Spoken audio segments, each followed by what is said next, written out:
Before we begin, take a deep breath, settle in.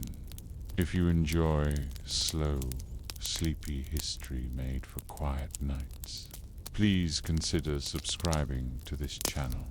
And if you're listening right now, what time is it where you are? Where in the world are you listening from? Let us know in the comments below. Because somewhere out there, someone else might be falling asleep to the same story at the very same time. Now, let's begin. Asterisk, the wind coming off the Eurotas River was cool that morning. A gentle, steady current that had shaped Sparta's valley for generations.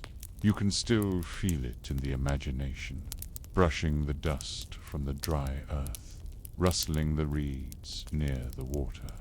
But in ancient times, long before the name Sparta inspired tales of battle and honor, it was a place of strange customs.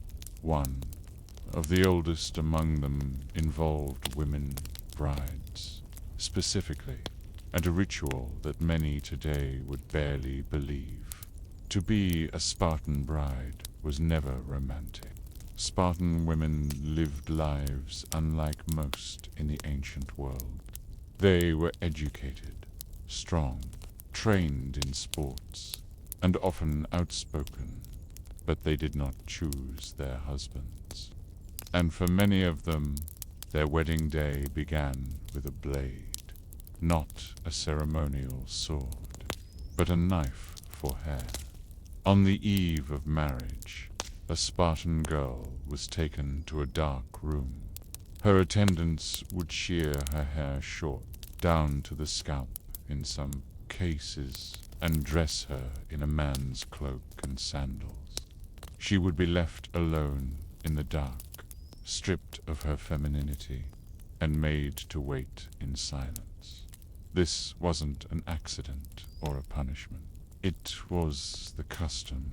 A ritual so old that even the Spartans, with their rigid systems and oral memory, barely explained it. What was its purpose? Historians have debated for centuries. One theory suggests this transformation mimicked a kind of symbolic death and rebirth, shedding the identity of maidenhood to emerge as a wife.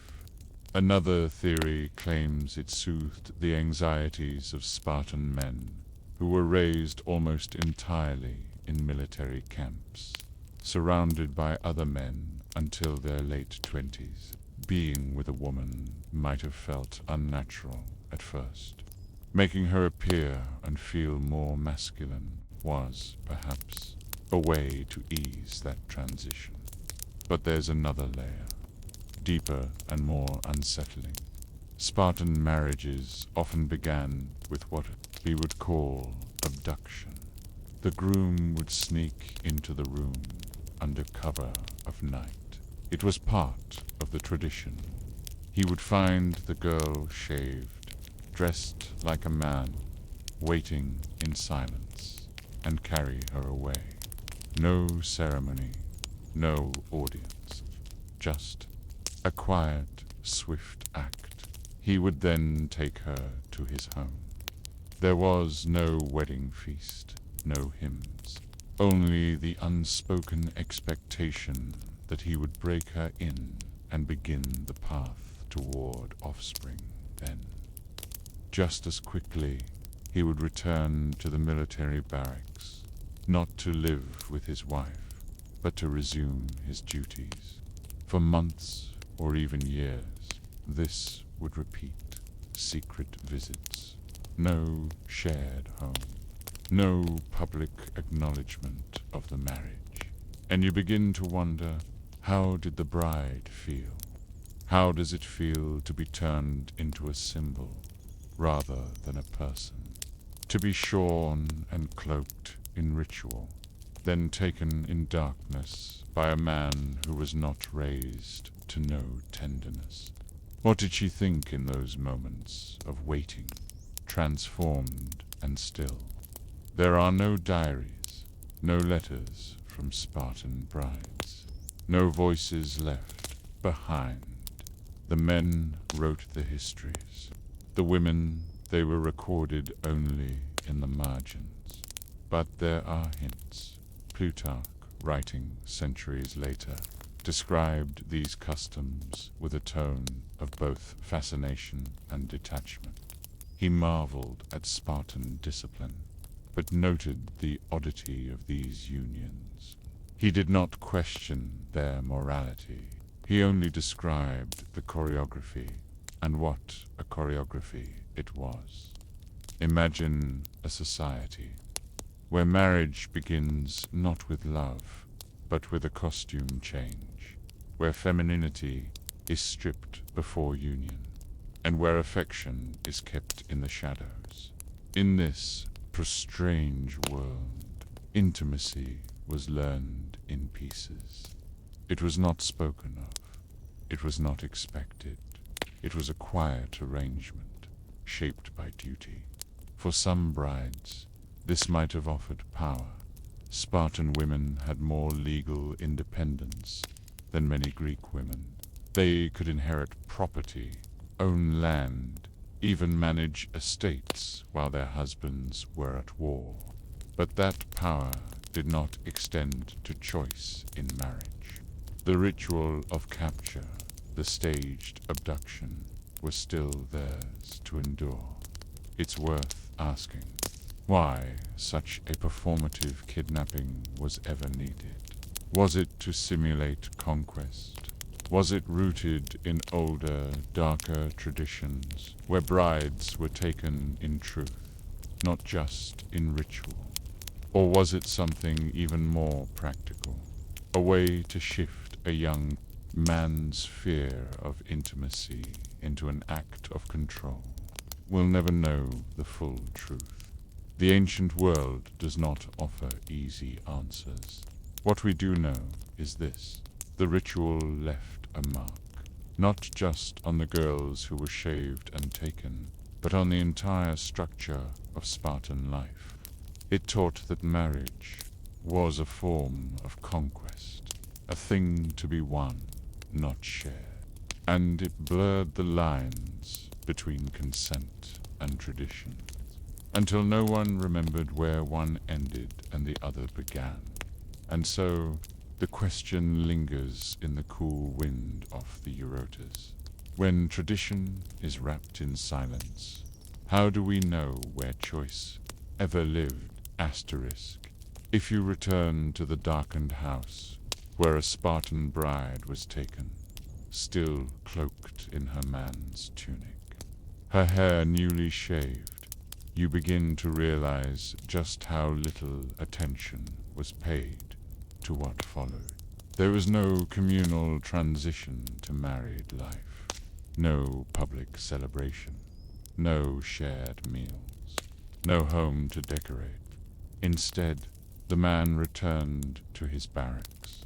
This is not poetic exaggeration. It was law. From the age of 7, Spartan boys were removed from their homes and placed into the agunj, a rigorous statron education system focused entirely on obedience, warfare, and survival. They lived, trained, and slept in communal barracks with other boys, monitored and disciplined.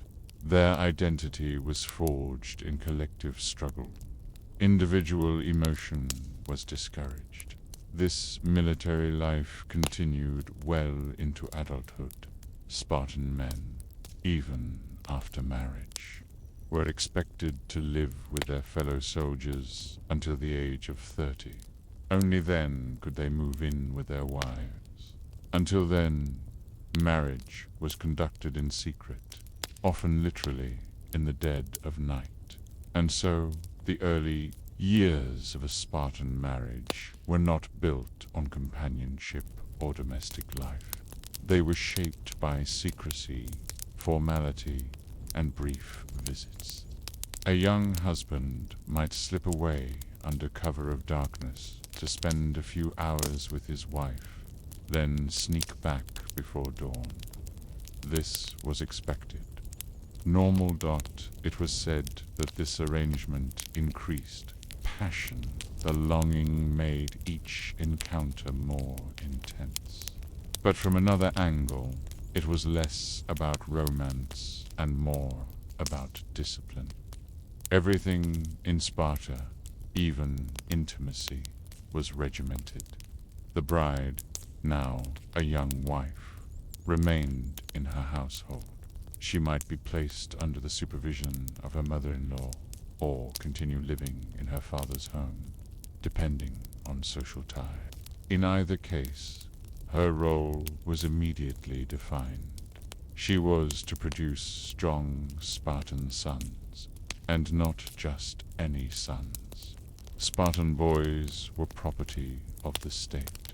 From the moment they were born, they were inspected by elders. If deemed weak or malformed, they might be left to die, exposed to the elements on Mount Taygetus, a practice whose historicity is still debated, but whose cultural weight remains. The pressure placed on Spartan women to birth healthy, robust children was immense. And this wasn't a quiet pressure. It was institutional, public. Spartans viewed childbirth as a woman's battlefield, a way to serve the state without ever touching a spear. This brings us to an uncomfortable paradox. While Spartan women had more rights than many of their contemporaries, owning land, managing estates, receiving education, they were still measured by the strength of their offspring and their ability to conform to a cold marital system and the marriage itself. A hushed arrangement that began with symbolic abduction, continued through secret rendezvous, and culminated only years later with cohabitation, long after the first child may have been born. Some women adapted. They formed strong matriarchal networks, influencing household wealth, and occasionally even politics. There were legendary Spartan mothers who were celebrated for their stoicism and strength. Women who told their sons to return with their shield or on it. These phrases are remembered, quoted, romanticized. But beneath these stories lies the quiet reality. The early years of a Spartan marriage were lonely. The bride had no husband to speak with by the fire, no shared meals, no laughter or disputes over daily matters, only waiting for his return in the night, for a child to be conceived, for the moment when he might finally leave the barracks and come home years later. One wonders what the whispered conversations between mothers and daughters must have sounded like in those years. Did older women comfort their daughters with quiet resignation? Did they describe the head shaving and the first night as a rite of passage or a violation? There are no records, and that silence is telling. The story of Spartan brides is not one of dramatic revolt or open protest. It is a story of quiet endurance, a kind of strength that history rarely celebrates. These women endured rituals they did not choose. They entered marriages through role play and symbolism, often with little personal connection to their husbands. Bailed within a society that honored their function but not their voice. Still, the Spartan woman had one rare tool: visibility. Unlike in Athens, where women were expected to remain indoors and out of public life, Spartan women were active. They trained physically. They sang in choirs. They marched in festivals. They were seen, not veiled, not hidden, not erased from the public eye. that visibility was a kind of presence, even power. But again, it did not shield them from the foundational truth that marriage, for many of them, began in theatrical abduction and continued as a distant contract with the state. By the time the husband turned 30 and moved in, the rhythm of the marriage had already been set. Children may have been born. The wife may have built a household routine. And now this man, a creature shaped by barracks and war games, returned home, perhaps awkwardly, to live in peace. Was that peace ever real, or was it another kind of endurance? The ancient sources say little about the emotional life of a Spartan couple. They tell us how many children a woman bore, what property she held, what songs she sang in ritual. But they do not tell us how she felt when she looked at her husband after years of shadowy meeting. They do not tell us how she processed her first night, the shaving, the cloak, the silence. And so we return to that first question, not just what the custom meant, but what it erased. Because in every ritualized system, someone is asked to disappear. A little dot. Did the Spartan bride ever fully return from the night she was taken? Asterisk, by the time a Spartan man returned home to live full time with his wife, usually around his 30th birthday, both he and she had changed. The years of separation weren't just ceremonial, they were formative. He had spent decades under state supervision, molded by drills, loyalty oaths, and battle chants. She had endured years of silence, watching the seasons pass in quiet domestic rhythm, often raising children alone while he visited briefly and vanished again. Their reunion was not the start of something new. It was the continuation of something personal. It was the point at which their marriage, already years old, finally became visible. And even then, it remained shaped by Sparta's central obsession, the state, in fact. One of the most jarring elements of Spartan marital life was its openness to what might now be considered intrusion. For example, if a married couple was struggling to produce strong offspring, it was not uncommon for the state or the family to suggest that another man should father a child with the woman. This was not viewed as betrayal or scandal. It was seen as strategic breeding, in service to the polis. There are accounts of older men allowing younger, stronger men to impregnate their wives, with the understanding that the resulting child would carry superior traits. Women, likewise, could be urged to borrow a man for the same purpose. There was no shame in this, at least not in the Spartan framework. It was biology serving the military state. What did it mean, then, to be a wife under such a system? It meant adapting to a role that was half domestic, half institutional. Spartan women were not cloistered or confined. Their responsibilities, overseeing helots, enslaved workers, managing estates while their husbands fought, raising children with a sense of toughness that mirrored the men's own training. But these roles came with expectations that were unyielding. And love, if it existed at all, was rarely mentioned. There are no love letters from Sparta, no poetry written by women to their husbands, no laments or romantic songs preserved in the public record. The closest we come to emotion is in the stark, sharp sayings attributed to Spartan mothers and wives, brief lines about honor, survival, and death, like the story of the mother whose son fled battle and returned alive. She killed him herself. Whether or not that tale is true is beside the point. It was told to demonstrate an ideal. The Spartan woman's role was not to mourn, but to enforce.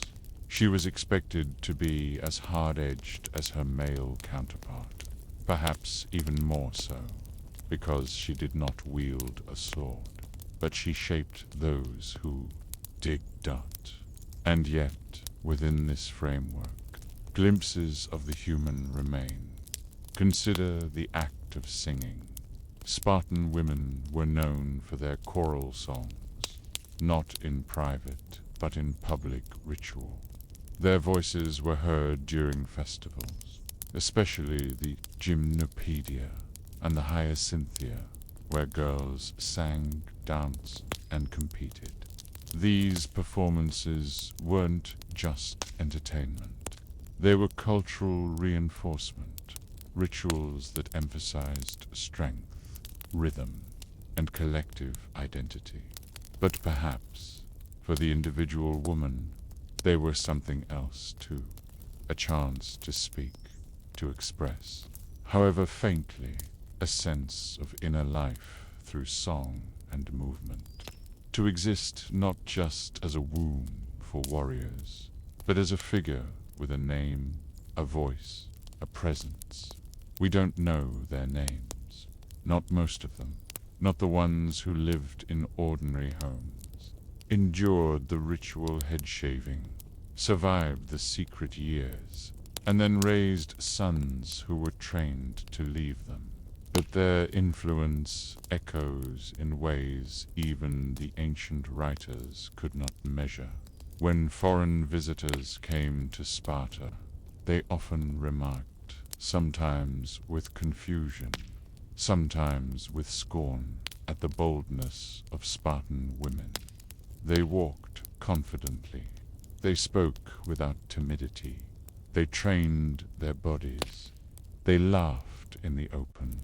Compared to the hidden women of Athens or Corinth, they were considered wild, and yet they were still bound by ritual, by the quiet rules of early marriage, by a system that began their union not with consent, but with costume. The abduction may have been symbolic, but the loss of choice was real. Still, it would be careless to frame all Spartan women as victims. Some undoubtedly found ways to wield power within the confines of their role. Some controlled large estates. Some became legends, quoted for centuries. Some likely even forged bonds with their husbands over time. Bonds shaped by shared endurance rather than romance. But we must return, finally, to that night, the first night, when the girl sits in the dark, hair newly shorn, wrapped in a cloak not her own. Waiting is she frightened, curious, angry? Does she feel like a symbol or a person? And when the man enters, not a stranger exactly, but not yet a companion, what does he say? Does he speak at all? The ritual tells us nothing. The histories do not ask, and that silence remains one of the most haunting aspects of the entire practice.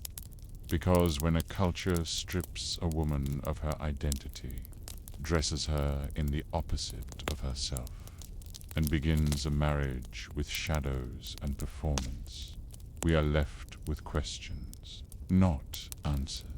The Spartan bride survived. Many did more than survive. They shaped the city in subtle, unseen ways. They raised warriors, managed homes, and passed on values. They endured, but endurance is not the same as peace.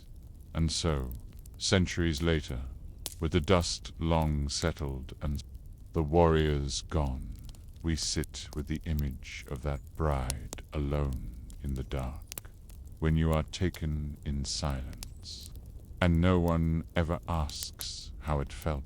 What part of you is left to speak? Asterisk, the early days of Rome are cloaked in myth.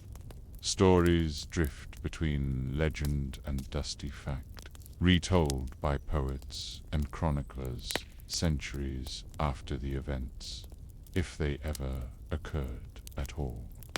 But whether true or embellished, the tale of the Sabine women remains one of the most quietly disturbing founding myths in Roman history. It is a story of calculated desperation, marriage by force, and a silence that stretched across generations. It begins with a problem. Rome, the new city on the banks of the Tiber, had a man problem. Not too many, too few. Too few women, to be exact. According to the myth, Rome had just been founded by Romulus, the surviving twin of a divine birth. After slaying his brother Remus in a quarrel over omens and territory, Romulus established a settlement, a crude, ambitious place, nestled between 7 hills. But it was a city of men, soldiers, outcasts, wanderers, and former slaves. The kind of people who could build walls and fight wolves, but not raise a population. They needed women, but none of the neighboring peoples would offer their daughters. To this ragtag kingdom of exiles, marriage in the ancient world was not just personal, it was political. To offer your daughter to another tribe was to create an alliance, a treaty, a bond. The surrounding tribes, the Sabines, the Latins, the Etruscans, saw no honor in binding themselves to the rough and wild Romans. Rome was young and young. Cities have no status, and so Romulus crafted a plan. If the women would not be given freely, they would be taken. He announced a festival, a grand celebration in honor of Neptune, to be held near the Capitoline Hill. Invitations were sent far and wide. The Sabines, along with other neighboring tribes, were encouraged to bring their families and join the merriment. It was a ruse designed to appear friendly, harmless, even reverent. On the day of the festival, the hills echoed with music, feasting. Tents were erected, wine flowed. There were races, contests, theatrical performances, the kind of public ritual that turned strangers into guests. The Sabines came, many with wives and daughters in tow, dressed in ceremonial clothes, unaware that they were walking into a trap. And then, at a prearranged signal, perhaps the raising of Romulus' cloak, the Romans moved. Men sprang from the crowd and seized the Sabine women by force. Panic unfolded quickly. Fathers shouted, brothers fought. The Romans held the women tightly, dragging them through the chaos. Some families escaped, others were beaten back. By the time the dust settled, dozens of Sabine women had vanished into the city. Asterisk. The act was swift, coordinated, shameless. It would later be remembered with remarkable casualness as the rape of the Sabine women. It's important to pause here and clarify something modern ears might miss. In Latin, the word raptio, from which rape in this context is derived, did not strictly mean sexual assault. It referred more broadly to the act of abduction, of taking by force. But of course, the implication was still one of violence and violation. Consent was not part of the equation. These women, taken from their homes during a religious festival, were now captives. But what happened next is perhaps more chilling than the abduction itself. Romulus, according to Livy and Plutarch, addressed the women directly. He told them they would become Roman wives, not slaves, but honored members of a growing city. They would be treated well, offered a share in Rome's future. They would bear Roman children, shape Roman values, buy, and in time he promised they would come to love their new husbands. It was a speech delivered by a conqueror to the conquered, and it relied not on cruelty, but on patience. The Roman men, Romulus ordered, were to treat the women gently. They were not to abuse or dishonor them. Instead, they were to woo them, to comfort them, protect them, offer them a place in a city that needed their presence. Some women, perhaps fearing retaliation if they resisted, adapted. Others grieved in silence. A few may have found affection over time, but always the initial act remained the same. Their presence was not chosen. It was taken. The Sabine men, meanwhile, did not forgive or forget. They returned home humiliated, their daughters and sisters gone. Months passed, perhaps longer, and alliances were formed. A military response was prepared. The Sabines would return, not for negotiation, but for retribution. Rome braced for war. But as we pause here, before swords are drawn, before the next phase of this troubling tale unfolds, one wonders about the quiet days in between. What was it like for those women, living among their captors, being told they were now wives, expected to cook, to clean, to bear children, expected to forget their families, their homes, the festival that turned to terror? They were symbols now of unity, of absorption, of Rome's future. But who were they as individuals? No names are recorded. No personal stories survive. Only the shape of a myth, smoothed over by centuries, wrapped in the language of founding legend. And so, we are left with a question. If your life begins with abduction, and no one dares to say it was wrong, how do you remember who you were before it happened?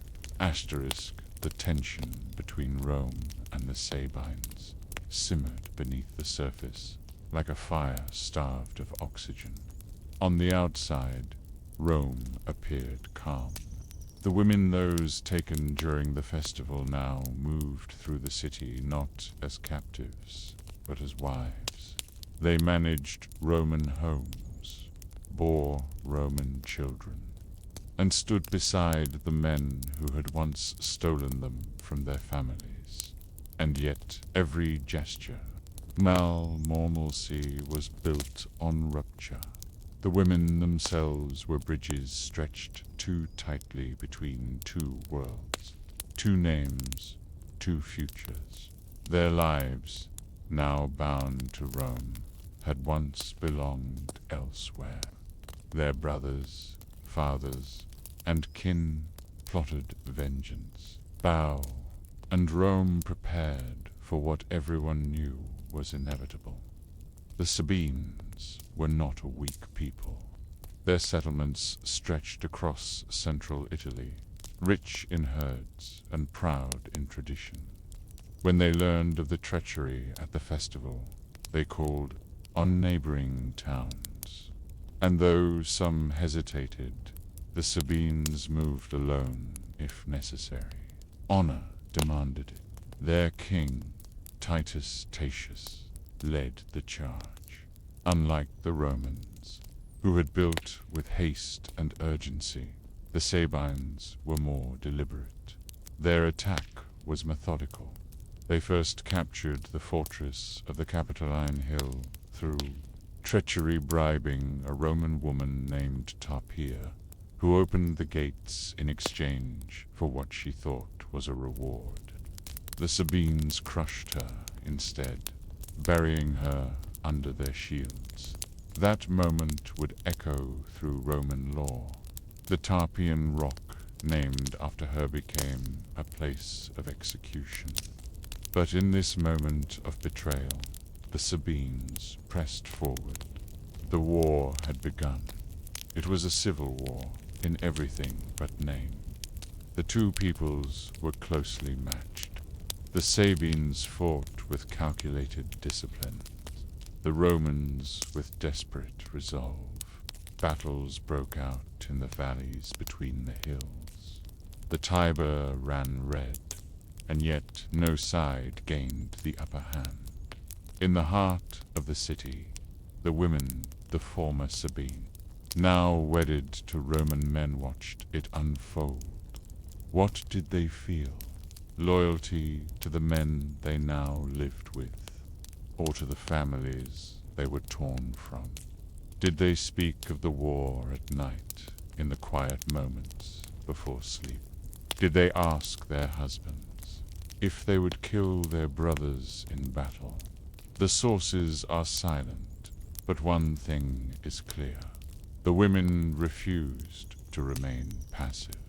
According to Livy, as the fighting reached its fiercest point, the Sabine women did something no army expected.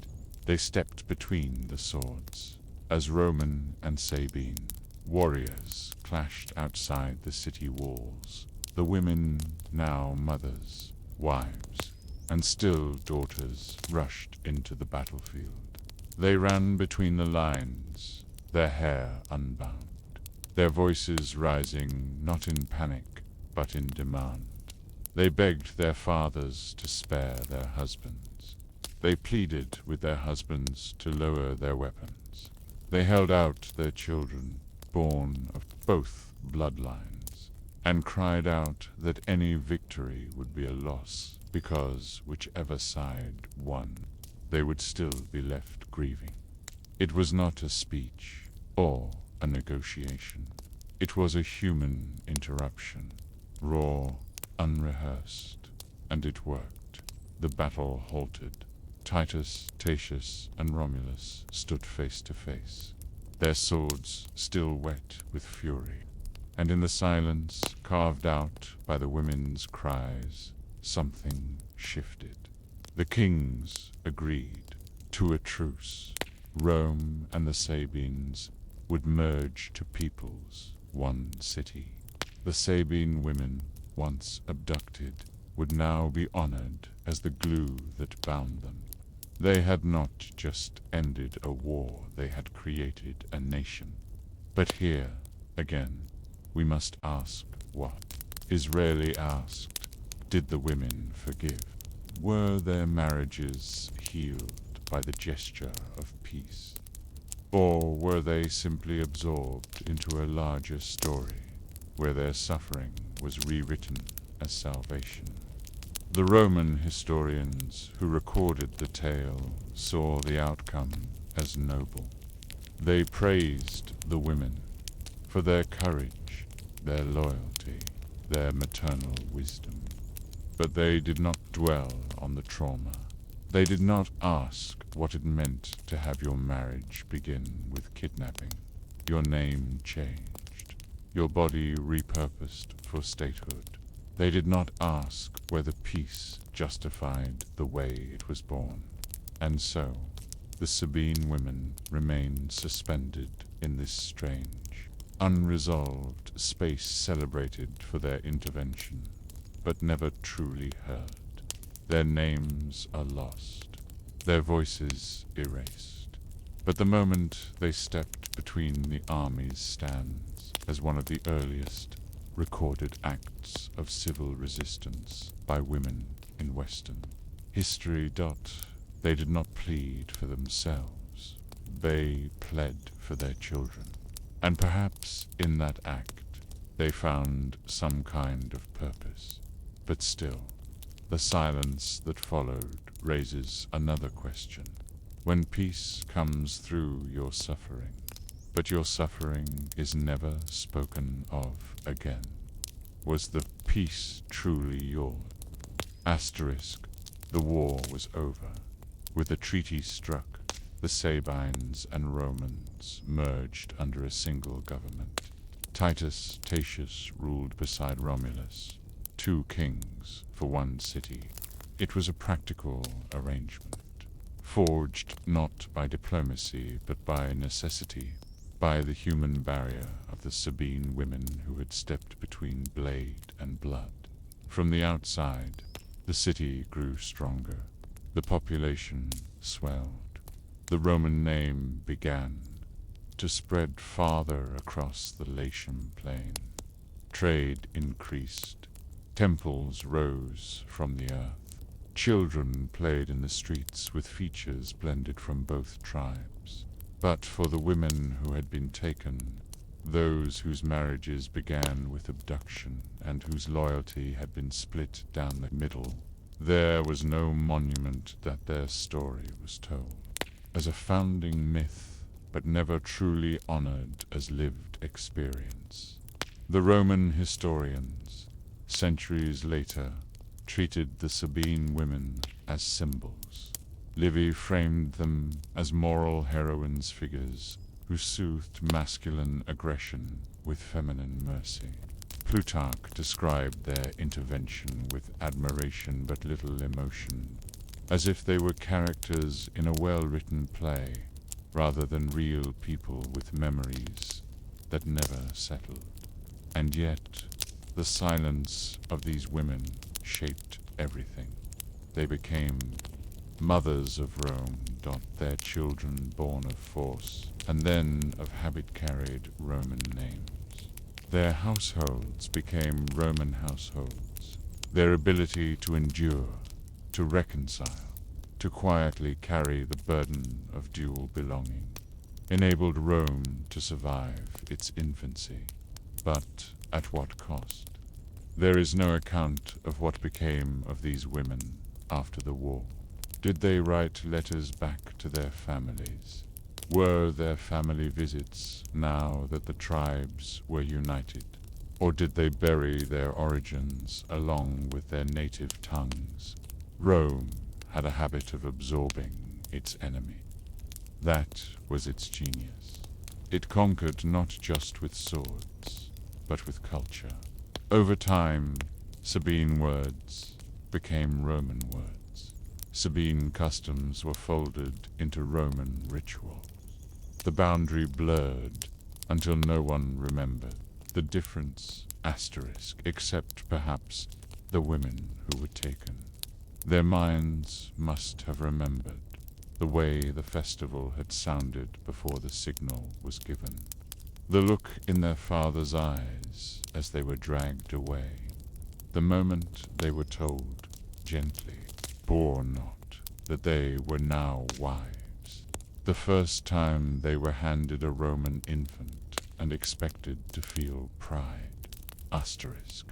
You see it in how the story is told. How Roman historians justify the abduction with words like integration and merger. How they praise the outcome but never interrogate the means. How they frame the story as one of civic progress rather than personal loss. And maybe that's the most disturbing part of all, because the Sabine women weren't just victims, nor were they saints. They were human beings, caught between two forces, taken by one, mourned by another, and eventually used by both. Their children grew up Roman. Their husbands grew old in the city. Their names were not recorded, but their silence became part of the Roman foundation story. Rome would go on to build temples, roads, and empires. It would craft laws, govern provinces, and tell its own tale in marble and bronze.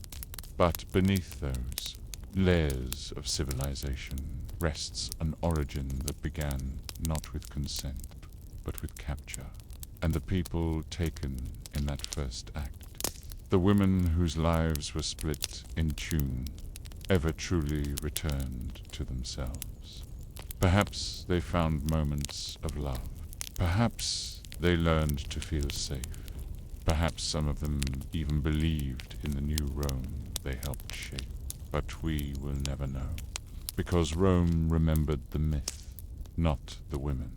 And so, as the curtain falls on this founding tale, we are left not with celebration, but with a question that echoes through the centuries.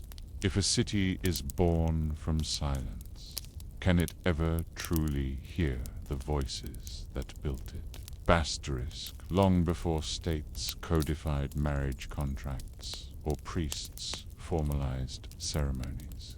The act of taking a bride was not always a question of consent. It was a matter of timing, territory, and tribal practice. In scattered regions across ancient Eurasia, Africa, and the early Mediterranean world, marriage by abduction wasn't merely a story passed down as legend. It was law, or something close to it. The Latin word repudio, from which the term rapture, and more darkly, rape, evolved, originally described the act of seizure, not always in the sexual sense, but often in the legal or social one. A thing was taken. A person was seized. A bride was carried off. The practice was ancient and widespread, and it bore many names. Among the Greeks, it was woven into myth, from the abduction of Persephone to the seizure of Helen. Among the steppe tribes, it was ritualized and defended. Among Celtic and Germanic peoples, it was sometimes even celebrated in song. And yet, to the modern eye, there's a chilling simplicity to the act. A man, often with the backing of his kin, steals a woman from her home, and she becomes his wife. But it wasn't always framed as theft. In many cultures, it was framed as transformation. Consider the early Hittites, an ancient Anatolian, people whose legal codes date back to the 2nd millennium BCE. Their laws contain meticulous detail about theft, injury, and inheritance. But when it came to marriage by abduction, the rules were strikingly specific. If a man took a woman and she did not cry out, the union was considered legitimate. If she protested, and this could be verified, the man could be punished. The distinction rested not in consent, but in volume. The woman's voice in this legal framing was not her own. It was evidence to be weighed. And so, for many women, across ancient tribal cultures, silence became a condition of marriage, either by choice, fear, or resignation. They often had no say in how their new life began. Some societies, like the early Indo-European tribes of the steppes, normalized the ritual of bride capture so thoroughly that it took on symbolic form. Among the Yamnaya, a pastoral culture that expanded across the Pontic-Caspian steppe nearly 5,000 years ago, there is archaeological and linguistic evidence suggesting that women were often brought from distant communities, perhaps through rage to establish genetic diversity. Their pottery shifts. Their grave goods change. The bones say what the records cannot dot and still. In this world of raids and ritual, the question remains: did the women know they would be taken? Was there a whispered agreement with the abductors, or was it a complete surprise? Among some tribal cultures, staged abductions became formalized into social theater among the Kyrgyz. For instance, in customs that survived into the 19th and even 20th centuries, bride kidnapping took the form of alakuchu, or to grab and run. A man would abduct a woman with the help of his friends, bring her to his family's home, and pressure her into agreeing to the marriage. In many cases, the woman's family would then visit, offer symbolic resistance, and ultimately give approval. Some abductions were prearranged with the woman's consent, while others were not. The line between ritual and violation blurred dangerously. Even in 12th century Georgia, King David the Builder, often remembered for his military and religious reforms, had to issue royal edicts discouraging forced marriage by abduction. Yet, even with laws in place, local tradition often overpowered written codes. The pattern repeated itself, from the Illyrians in the Balkans to the Berber tribes of North Africa, from the Scythians of the east to the Basques in the west. Bride capture was at one time or another seen not as anomaly, but as inheritance. And while some historians argue that many of these abductions were symbolic, a staged event to preserve a family's honor or signal, the bride's modesty, the fact remains. They were born from real practices of taking. Why did such a system persist for so long, in so many places? Part of the answer lies in property. In tribal societies without fixed borders, women were often one of the few movable assets. Marrying within the tribe risked entangling inheritance, blinds, but marrying from outside could bring fresh blood and new alliances. A woman taken by force and kept shifted power in subtle ways. Another answer lies in scarcity. In sparsely populated regions, where communities were small and isolated, opportunities for marriage could be limited.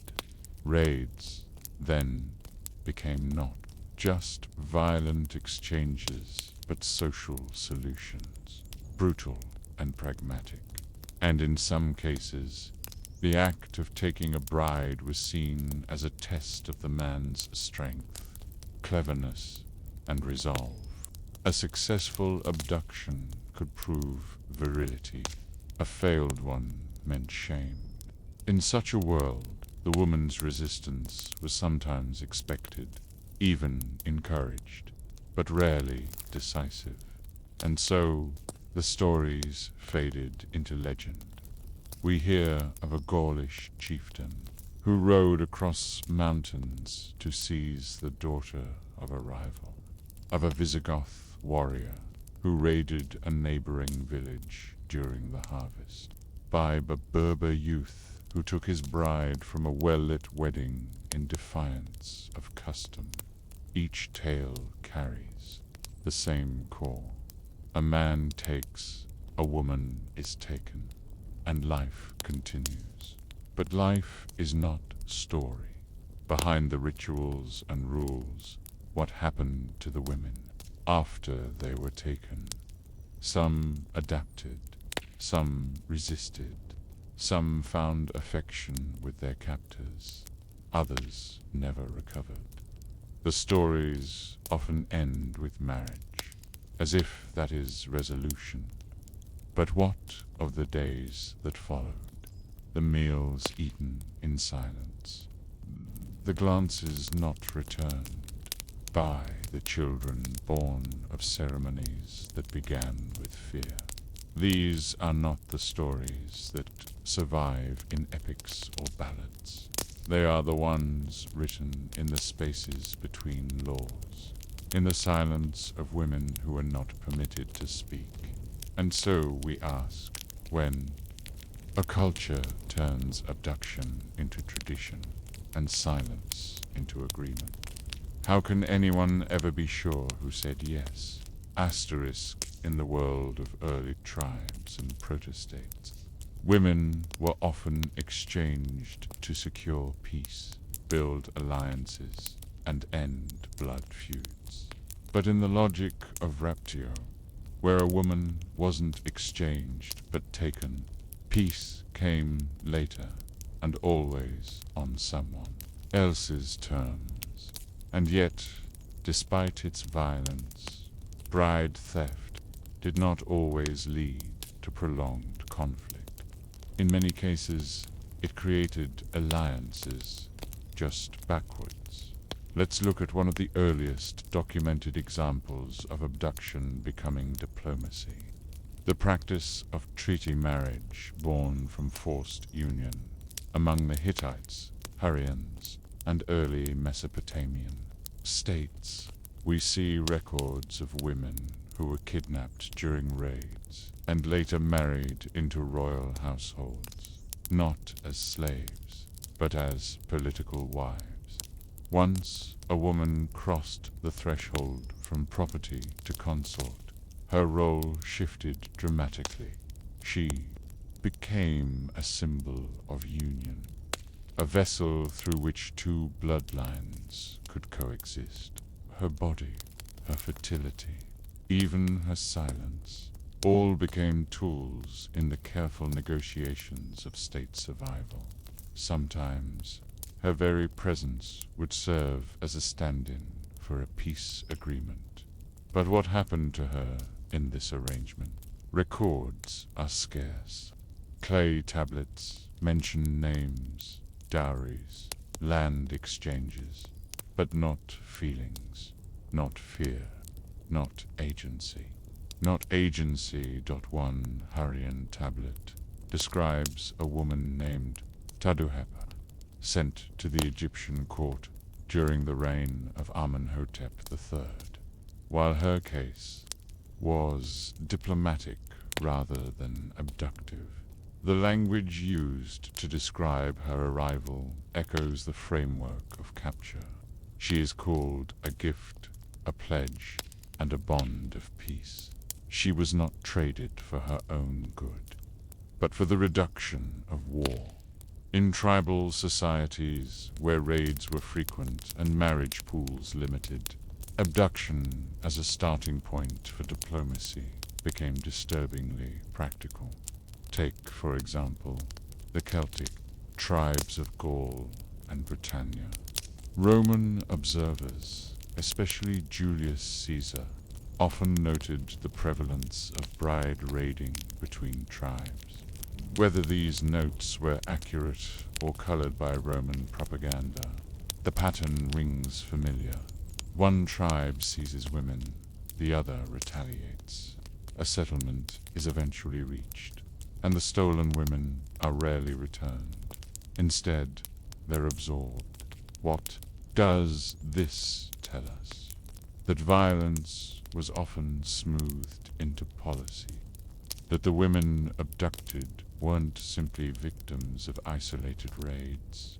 They were structural elements in the machinery of early state formation. But even this structural role could carry weight. In some societies, abducted brides eventually held power. Among the Mongol and Turkic tribes, women who began as captives could rise in rank. They could become mothers of powerful sons, advisors to tribal leaders, even regents in the case of a husband's death. The line between slave, wife and queen, was not fixed, it was porous, and yet the question of choice still haunts these stories. Consider the story of Bort, wife of Temujin, better known as Genghis Khan. Bort was captured by a rival tribe shortly after her marriage. Temujin launched a rescue and reclaimed her months later. Though she was restored, the episode left a mark. Her first child's paternity was uncertain, and the event forged the brutal efficiency with which Genghis treated intertribal loyalty. From then on, but what did it leave in her? Did she love him more for returning, or was she simply another woman whose body became a battleground? No record survives of her thoughts, only her continued presence, her quiet resilience. In many cultures, even those where abduction was normalized, rituals emerged to ritualize the discomfort. Among the Slavic peoples, a tradition called Pakasheni Nevesti, literally bride kidnapping, sometimes involved mock raids with staged resistance. The woman's family would pretend outrage. The bride would cry out, often symbolically. The drama gave form to a transition, from girl to wife, from one home to another. Some anthropologists argue that these theatrical abductions helped communities process the trauma of earlier. Real kidnappings, a kind of social muscle memory. Others see them as excuses to continue control under the guise of tradition. Either way, the woman stood at the center of the performance, but rarely wrote the script. And this performance was everywhere. Among the whose mountainous homeland bred generations of warrior tribes. Bride theft was so common, it was considered honorable. Even if the woman consented, a formal abduction preserved the appearance of modesty. But if she did not consent, the rules blurred. In some regions of Central Asia, if a woman spent a single night under her abductor's roof, even against her will, she was considered dishonored. Her family would feel pressured to accept the marriage. Her personal resistance became irrelevant, overridden by the weight of custom. This logic stretched into the legal systems of early Islamic empires, medieval steppe cultures, and colonial era. African CHIEFDOMS. And while the specifics varied, the principle remained hauntingly consistent. Once a woman was taken, the community worked to normalize it. This normalization wasn't just social, it was economic. In some tribal codes, if a man abducted a woman and then paid the bride price after the fact, the crime was erased. In others, the woman's silence was enough to validate the union. No punishment, no restitution, just acceptance. But silence is not consent, and it leaves us with a quiet, aching question at the center of history. If every custom is designed to explain away the violence, what remains of the truth buried beneath it? As empires rose and legal codes solidified, the custom of raptio, of bride theft, did not disappear. It evolved. In some places, it moved from public ritual into private shame. In others, it became absorbed into the background hum of accepted marriage practice. And in a few, it lingered into the modern age. Its presence whispered about but never fully named. But the silence that followed was never neutral. Across the vast sweep of history, from the dust-covered law tablets of the Hittites to the grassy wedding fields of 19th century Kyrgyzstan, the act of taking a woman as a wife, literally taking, has been remade again and again, not as a crime, but as a cultural act. It is an uncomfortable legacy, one that modern historians have only recently begun to confront directly. For centuries, many academic treatments of raptio focused on legal codes, kinship structures, or anthropological function. The woman was an object of study, not a subject of her own story.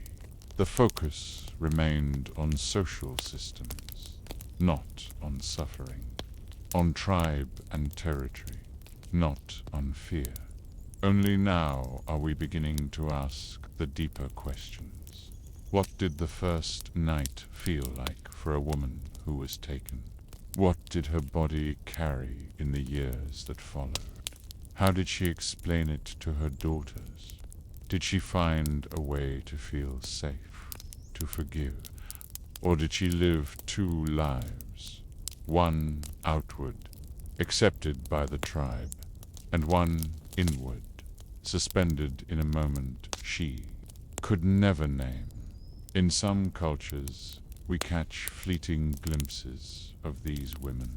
Folklore preserves their outlines. Shadowy figures who cry out in songs, who disappear in forests, who teach their sons never to raid.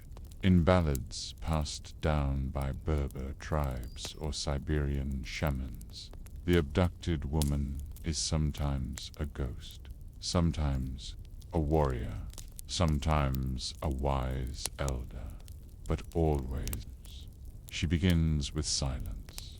It's this silence that gives raptio its eerie endurance. Because once enough generations pass, the violence is no longer seen. It's only remembered as tradition. Bride capture becomes part of a festival. The mock chase, the fake tears, the scripted objection. Communities gather and laugh, unaware or unwilling to admit that these performances grew from real acts of pain. Even in modern legal systems, echoes remain. As recently as the mid-20th century, in countries across the globe, from Ethiopia to Kyrgyzstan, from Pakistan to rural Peru, some legal codes still offered leniency to men who married their victims. In a perverse twist, marriage erased the crime. A woman abducted and forced into union was not protected by law, but folded into it. These laws, undergoing international pressure, have slowly been repealed. But social norms often outlast legislation. In some villages, elders still speak of bride theft as proof of strength. In others, it's a way to avoid a costly dowry. And in yet others, it's defended as custom. A word used like armor to block critique. But customs are made by people, and they can be unmade too. The deeper truth of raptio lies not in the laws, but in the generations of women whose lives began with a rupture and never quite healed. Their stories were flattened into data, ignored by courts, softened into myths. Bet in every household built from such a beginning, the weight of that first moment lingered, the silence on the first night, the eyes that refused to meet, the feeling of being both, celebrated and erased, and perhaps the most painful part of all. Is this that history, formal, written, archived, remembers the act, the treaty, the settlement, the social outcome, but it rarely remembers the woman. We have lists of raids, dowries paid, lines of descent traced through unions that began with abduction. But we do not have her name. We do not have her words, just the sound of a door shutting, the quiet footfall of someone stepping across a threshold she did not choose. And so we end this chapter of ancient law, not with judgment, but with reflection, because the legacy of Raptio is not just something that happened long ago. It is a reminder of how easily violence can be disguised as custom, and how quickly silence can become a tradition all its own. And in that quiet, the question waits. If generations are born from a silence no one dares to break, what kind of memory survives? Asterisk, the hills of ancient Armenia are quiet now, scattered with the winds of long ago conflict, dusted with the dry silence of memory. But in the centuries before borders were carved and state names were settled, this mountainous land was the stage for an unending cycle of feuds, not merely between tribes, but between families. Blood for blood, grudge for grudge, and somewhere in the middle stood the daughters, not as peacekeepers, not even as witnesses, but as instruments.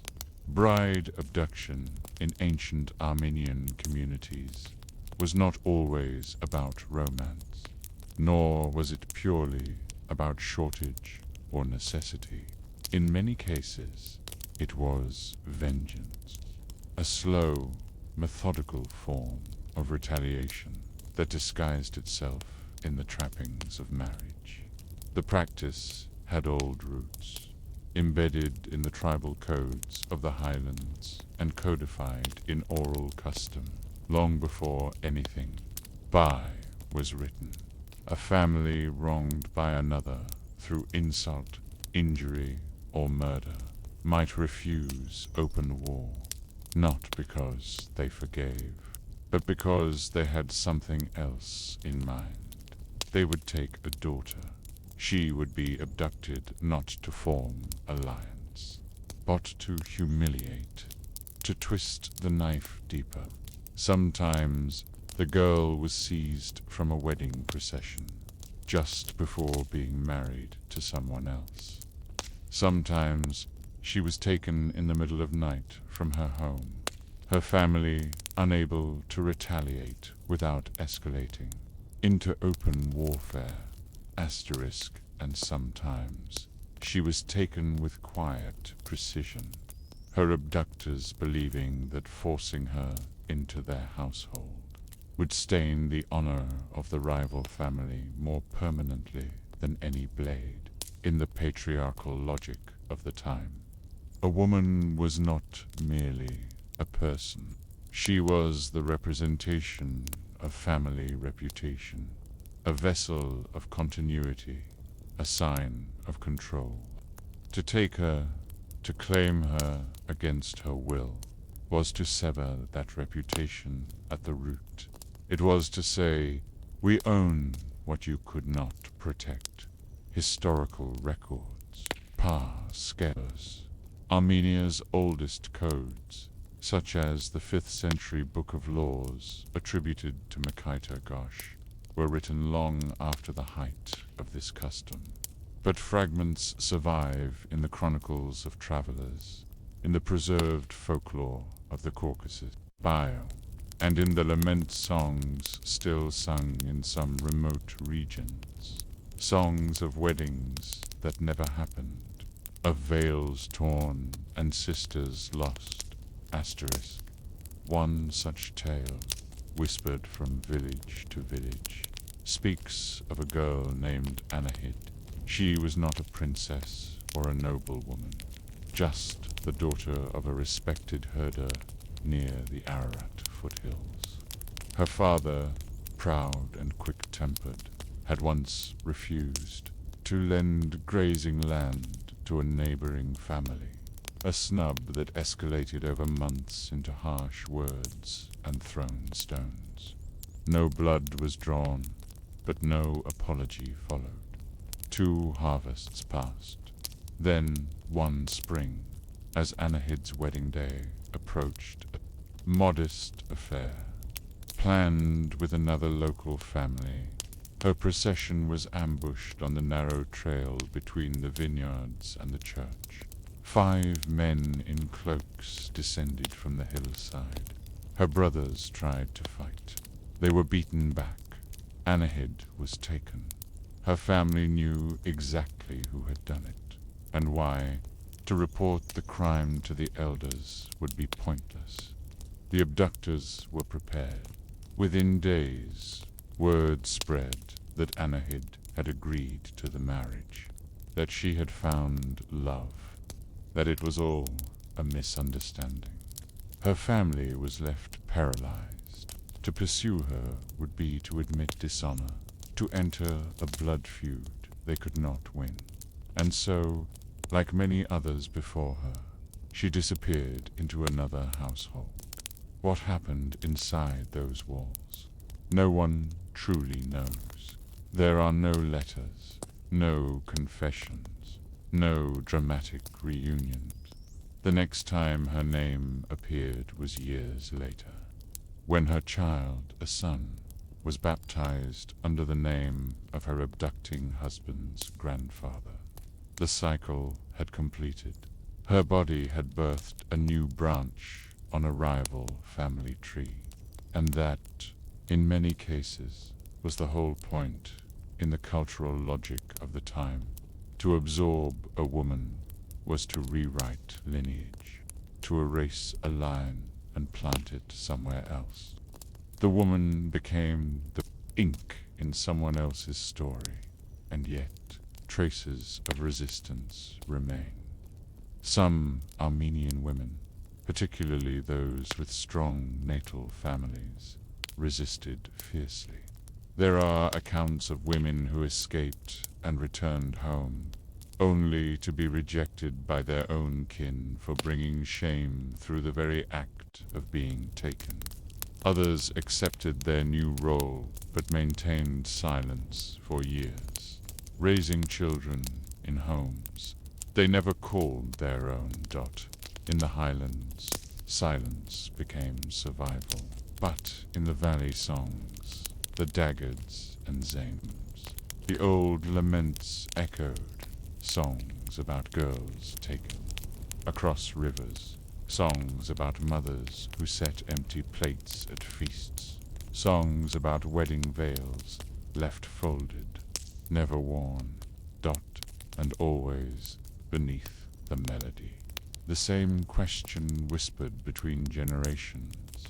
If a bride is taken to hurt the people she loves, who does her heart ever belong to again? Asterisk. Once a girl was taken, her name changed, not literally, but socially.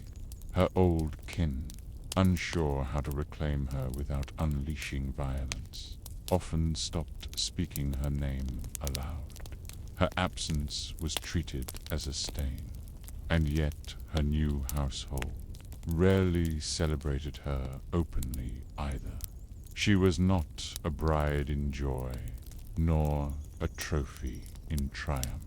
She was a presence defined by tension, placed into a new family not to bond, but to spite.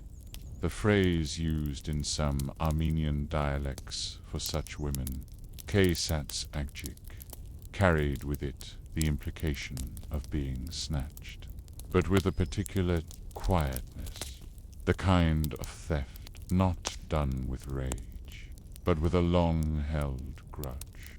It was not the suddenness that left the mark, but the planning behind it. In this arrangement, the woman lived between 2 fires.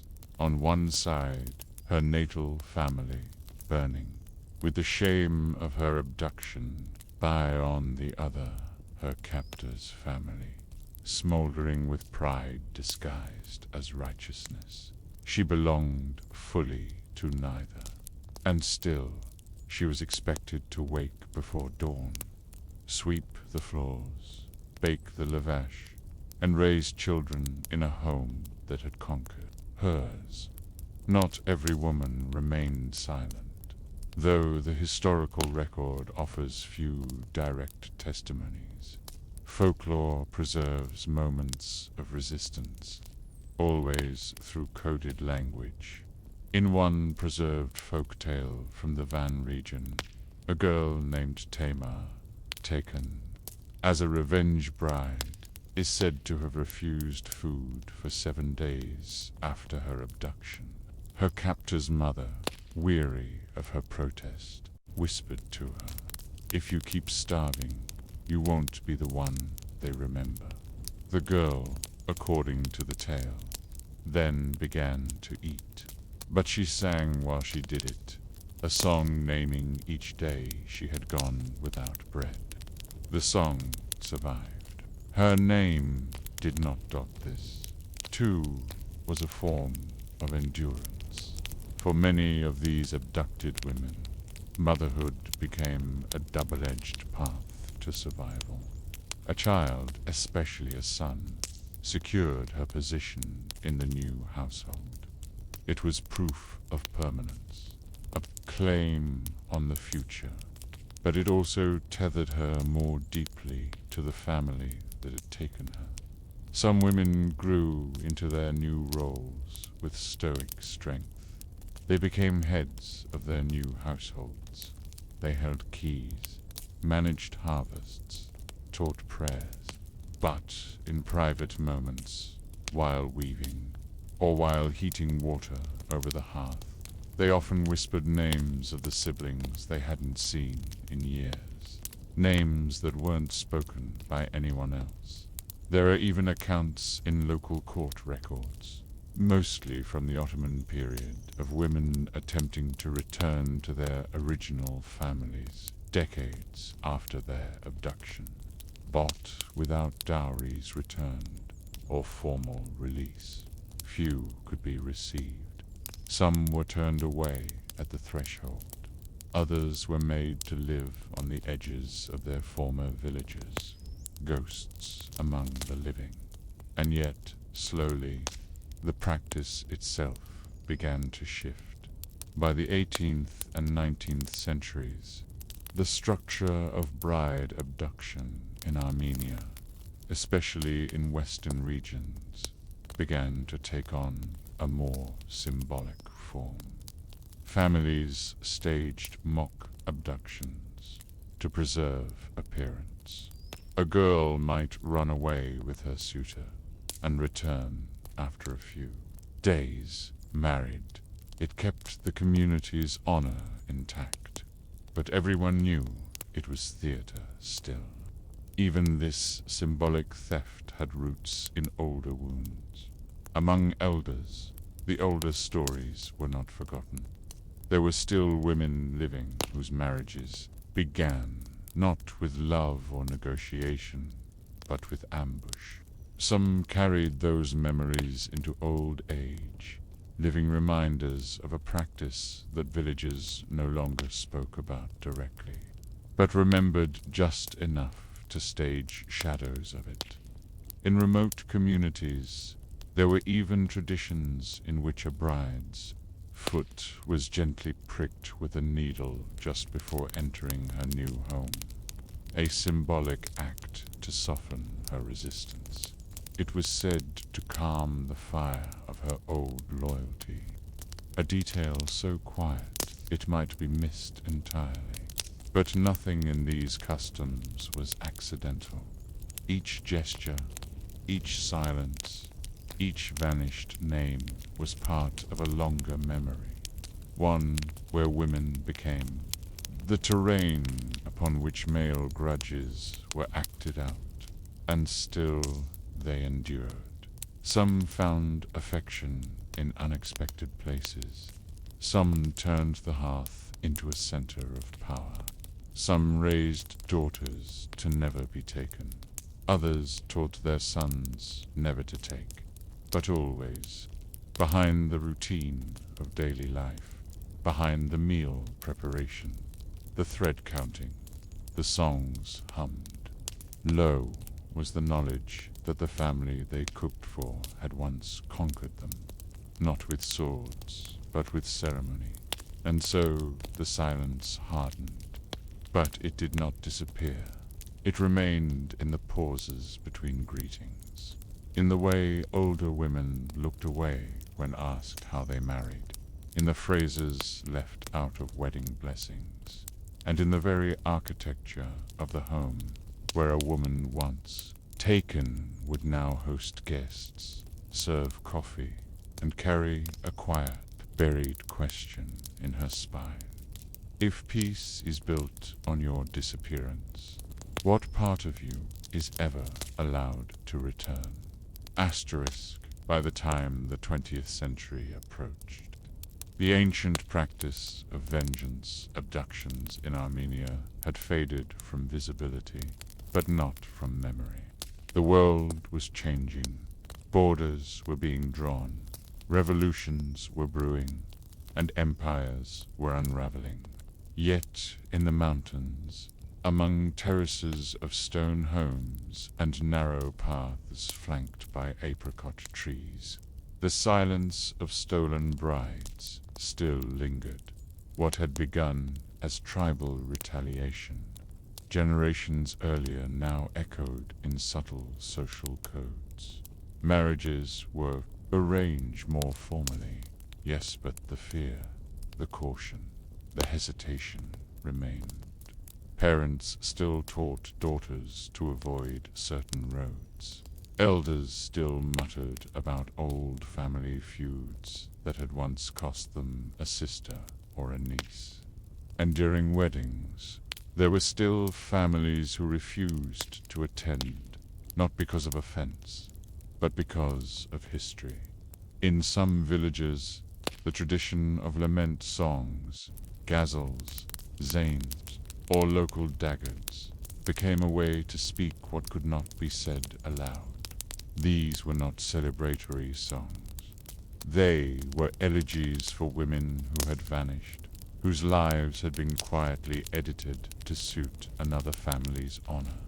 Even as communities modernized, these songs were still passed down often by grandmothers who had no other way to explain why their cousin never returned.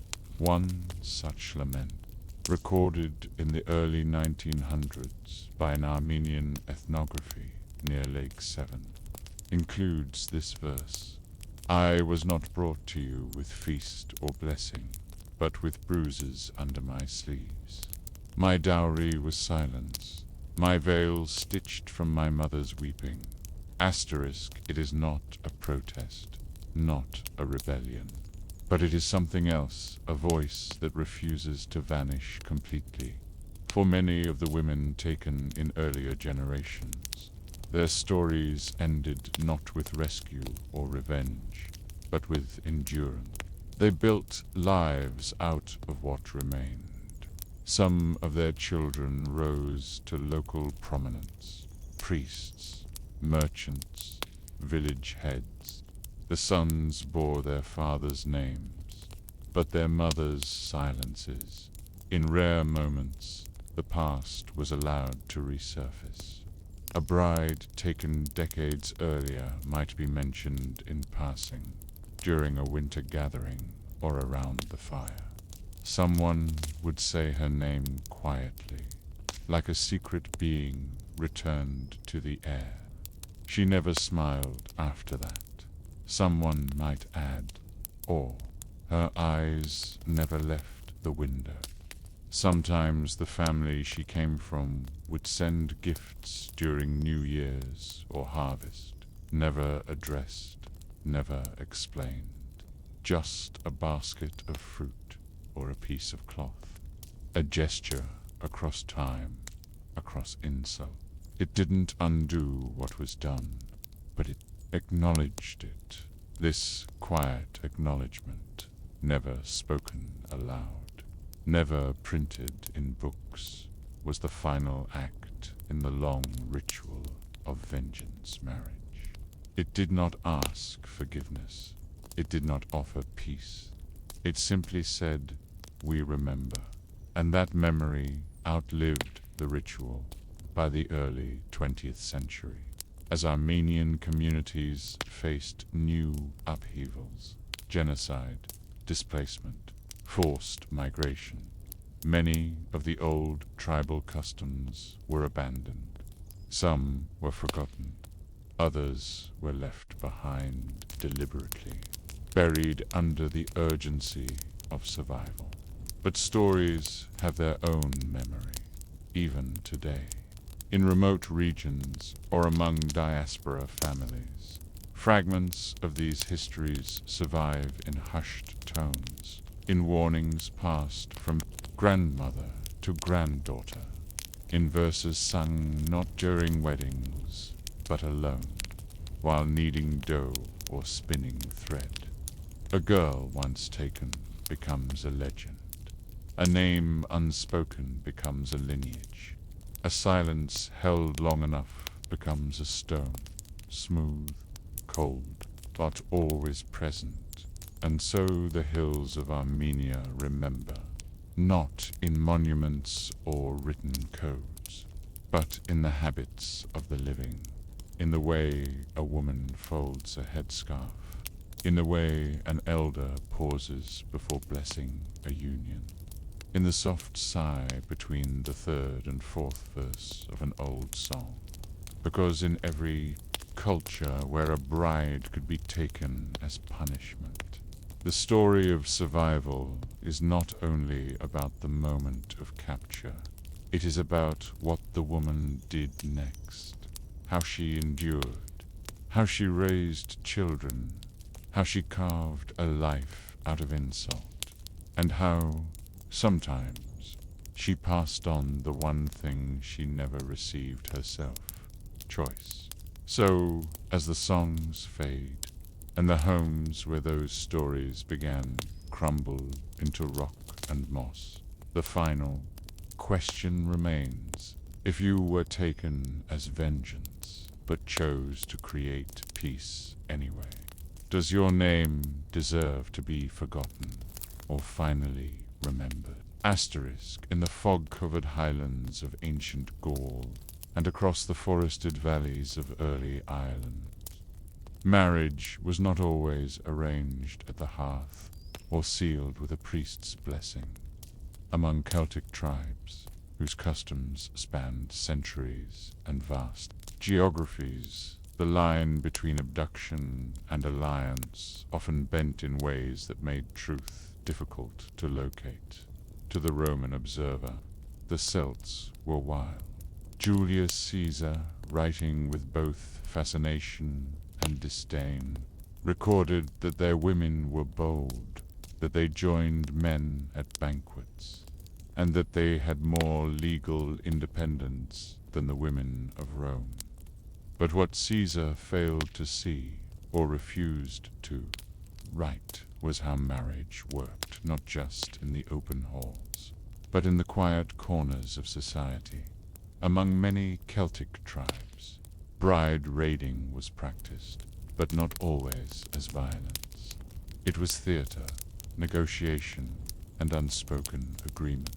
And at the center of it was a strange, quiet form of bargaining, not between bride and groom, but between their families.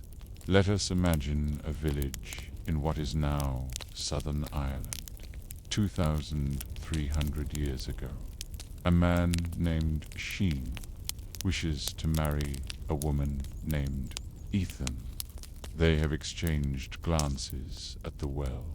They may have spoken once when their families gathered for Beltane, but her father is of a higher social standing, and Sheen has no cattle to offer as bride price. A formal request would be rejected, so he raids her family's farm, not to steal goods, but to steal her. It's not a secret. His brothers know, her cousins suspect. The entire act has a logic behind it, one that both families understand. Once Ethan is taken, her honor will be considered tarnished, and Sheen's claim will be strengthened. He will then offer to marry her, preserving her dignity, and binding the families in reluctant union. It is, on paper, a capture. In practice, it is a bargain, but it leaves the bride without a voice. Celtic law, particularly the Brehon laws of early Ireland, contains detailed marriage classifications, more than most ancient cultures. There was Lanamna's Comthinchur union of equal contribution, and Lanamna's for Firthinshire union on the man's part alone. There were laws for concubines, for elopement, even for forced unions. And among these categories was a haunting, one Lanamna's game, a marriage formed by abduction, in this form. The man could seize a woman, usually with his clan's backing, and if no formal protest was issued within a short time, the union stood. Compensation might be paid. Rituals might be conducted to calm the tension, but the marriage would hold. Some women accepted this, especially when it allowed them to bypass unwanted formal arrangements. Others did not. Their resistance, if they shouted, fled, or protested publicly, could still be ignored, especially if the man's family offered restitution. Honor for the tribe was preserved through performance, not consent. And yet, Celtic women were not powerless. Laws also granted them the right to divorce under specific circumstances: abuse, infertility, neglect. A woman could reclaim her property, including cattle and land, if the marriage broke down. These rights did not erase the imbalance, but they offered levers within the system. Still, the initial act of abduction left scars. There is a tale, preserved in early Irish manuscripts, of a woman named Durbet. She was taken from her father's home during Imbolc, married without ceremony, and given 3 cows as a peace price. Her story was retold not as a tragedy, but as a legend. She later became the mother of a chieftain, a woman praised for her cleverness and diplomacy. But the first part of her story, the taking, is passed over lightly. We don't know if she wept that night. We don't know if she resisted, only that she later learned to govern the hearth, to command respect, to speak in the council fire without being interrupted. And so the narrative is shaped. The abduction is framed as a beginning, not a wound. This framing matters, because in Celtic culture, where myth and memory are folded together, the pain of such women was often reshaped into origin stories, tales, of destiny, not violation. Yet beneath that poetic transformation, one still finds the quiet truth that many Celtic brides were not offered a hand. They were offered a door, one they walked through after being taken. And if they adapted, if they flourished, if they sang and led and bore children, it was seen not as survival, but as proof that the taking had been right all along. Which leaves us with a question, resting gently in the misted valleys of a world long vanished. If a woman finds strength in a life she never chose, does that mean the choice didn't matter? Asterisk, by the time the feast fires burned low, and the last of the guests had stumbled home, the bride sat inside a house not her own, sometimes beside her captor, sometimes alone. Always watched. Celtic households were not modest affairs. Extended families lived under one roof, generations of kin, bonded by ancestry and oath.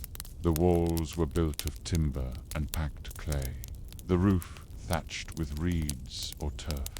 But what really shaped the interior wasn't the stone or straw. It was who had the right to speak, who controlled the hearth. For a bride taken in a raid, whether symbolic or real, her voice did not come first. Instead, she was studied, quietly, by the other women in the household, by the man's mother, who might approve or withhold kindness, by the sisters, who could teach her or test her, and by the wider kin, who would debate her worth in whispers over bread and mead in this new world. Kinship was both shield and weapon.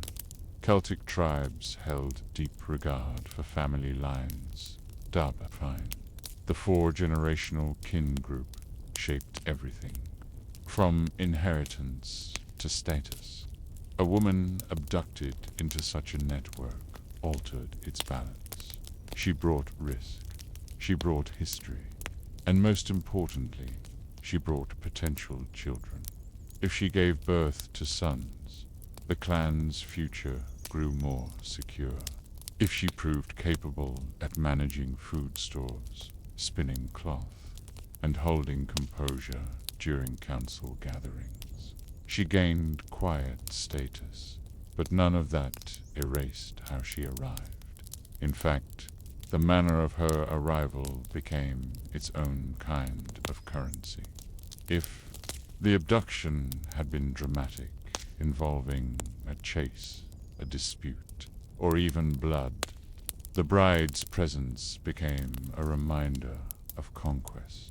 She was proof of a feud resolved, or of a rival family diminished. Her body was the treaty in some communities.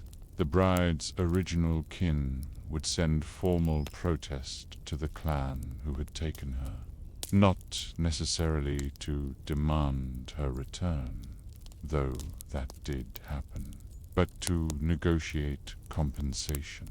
This process, known as Iraic, was part of the wider Celtic system of reparation.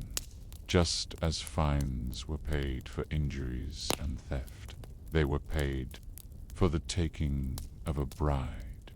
But the finer detail mattered. Asterisk, if she was considered willing, or at least silently complicit, the amount was lower. If she was considered unwilling, or if the taking involved dishonor or injury, the price climbed.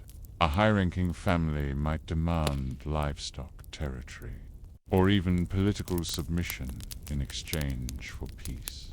And so, women became a unit of exchange, not in the cold language of slavery, but in the subtle grammar of tribal equilibrium. But even in this structure, some women negotiated space. The Brehon legal texts, written centuries after many of these customs began, include remarkable detail on marital rights, not just for men, but for women. A wife could claim a share of earnings from livestock she helped manage. She could initiate divorce under certain grounds, and she could reclaim her portion of household goods if the union dissolved. Asterisk. These rights, though more available to women of status, shaped the expectations even of those taken in raids. A clever woman, even if taken without consent, could build influence through her children. Her skill at maintaining ritual and her ability to navigate the layered expectations of kin. But this adaptation was not always gentle. There are scattered stories, often preserved in early bardic poems and genealogies, of women who vanished after being taken. Women whose names were struck from family trees, women said to have gone into the fog, a phrase used not for death, but for rasure. In some regions, particularly in what is now modern-day Wales, stories persisted of Graig Y Gwyl, the wife of the dusk. These were women who lived on the edge of settlements, sometimes in union, sometimes apart, always unspoken. In local legend, they were sometimes witches, sometimes wise women, always marked by origin stories that began with theft, and yet the community's memory softened these tales into fables. Rarely was the original violence remembered plainly. Instead, the narrative focused on the outcome: a child who became a poet, a farm that prospered, a blood feud resolved. The bride's suffering, her fear, her isolation, her anger faded in the telling. What mattered was that the tribe survived. But beneath the surface, something remained. A hesitation, a look exchanged between women during weddings.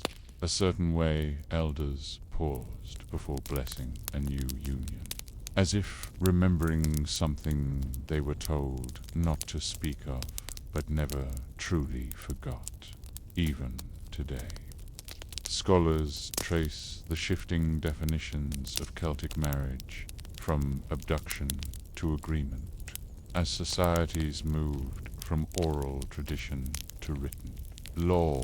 The balance of power changed, the rights of women expanded, and the practice of bride raiding faded into cultural memory.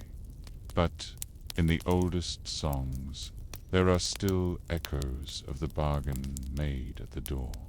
A bride taken, a family shamed, a man praised for daring, a woman praised for enduring, and no one asking, what did she lose in the silence between her father's house and her husband's hearth? Asterisk, in the twilight years of Celtic independence, as Roman legions pressed into Gaul and Christianity crept. Pros, Ireland's green hills, many old customs bent under the weight of new ideas. Priests replaced druids, written law replaced oral oaths, and yet, even as marriage became more formalized and sanctified by religious rite, traces of the old bride-raiding traditions lingered, not in daylight, but in the habits of those who still remembered. Even after raids faded into taboo, stories remained. Mothers told their daughters of how their own mothers had been taken, not always cruelly, not always violently, but always suddenly. One such memory, recorded in a 9th century Irish gloss, describes a woman called Muireann, taken in midsummer, married by winter. Her daughter wrote a brief reflection in the margins of a manuscript. She was never angry, only elsewhere. A quiet phrase, tucked between sacred verses, almost missed by the reader. But it says everything, because for many women who entered marriage, to raid, whether symbolic or real, a part of them remained somewhere else. Back at the hearth where they once spun wool, on the footpath where they last saw their sister, at the door where no one followed, and the daughters noticed as Celtic societies shifted toward monasteries, schools, and stone churches. Many of these daughters became literate. Some entered religious life. Others married into different clans, with choices more structured than their mothers ever knew. But even as customs changed, the memory of being taken or of being born from someone who had been lingered in quiet forms, in folk sayings, in hesitation at festival dances, in stories about the dangers of standing too close to the edge, beau of the village during Beltane. These weren't tales told to frighten. They were told to explain why things were done the way they were, why a certain family wasn't spoken of, why a particular song was never sung before dusk, why. During weddings, the oldest women always watched the bride a little longer than everyone else, because they remembered what the young did not, that every smile at a wedding could carry the weight of survival. And this legacy, invisible but consonant, became its own kind of inheritance. In time, Celtic law abandoned the formal recognition of abduction marriages. Church authorities condemned them. Social norms shifted toward consent. But in rural areas, even into the late Middle Ages, echoes of the old practices remained in ritual. A groom might chase the bride after the feast, a symbolic performance. A mock dispute might unfold between the two families, a ritualized echo of older feuds. The bride might be reluctant to leave her father's home, a gesture not of protest, but of tradition. And through these staged acts, communities tried to fold the past into ceremony, to bury the memory of pain beneath performance. But not every woman agreed to the burial. Some refused to go quietly. In bardic poems from Scotland's Hebrides, we find fragments of women's voices, verses, describing separation, stolen futures, reluctant motherhood. One poem speaks of a bride whose footsteps never followed the music, a haunting image of someone present in body, but not in will. And perhaps that's the lasting mark of the Celtic bride raid, that its legacy is not merely in lore or folklore, but in how a culture remembers absence, because these were not loud stories. They were not the tales sung at harvest or recited during coronations. They were quieter, woven into the fabric of daily life, tucked behind gestures, hidden in blessings.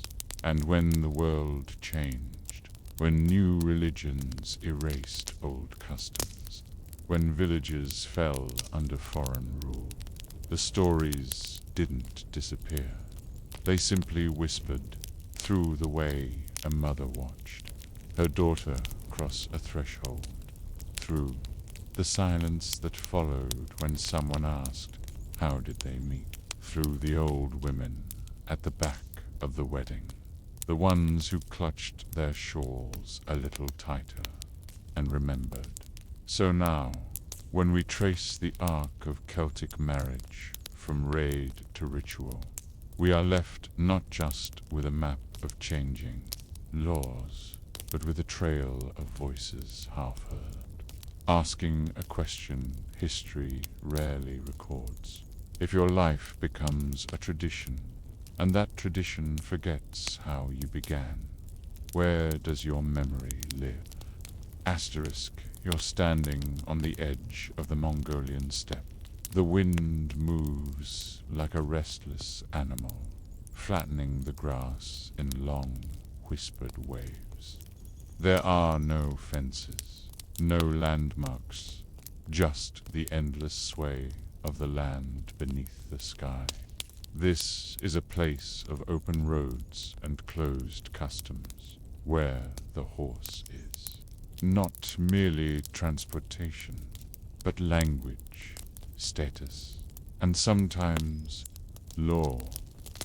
In ancient Mongolia, before the rise of Genghis Khan and his world-changing conquests, marriage was not always a quiet agreement between families.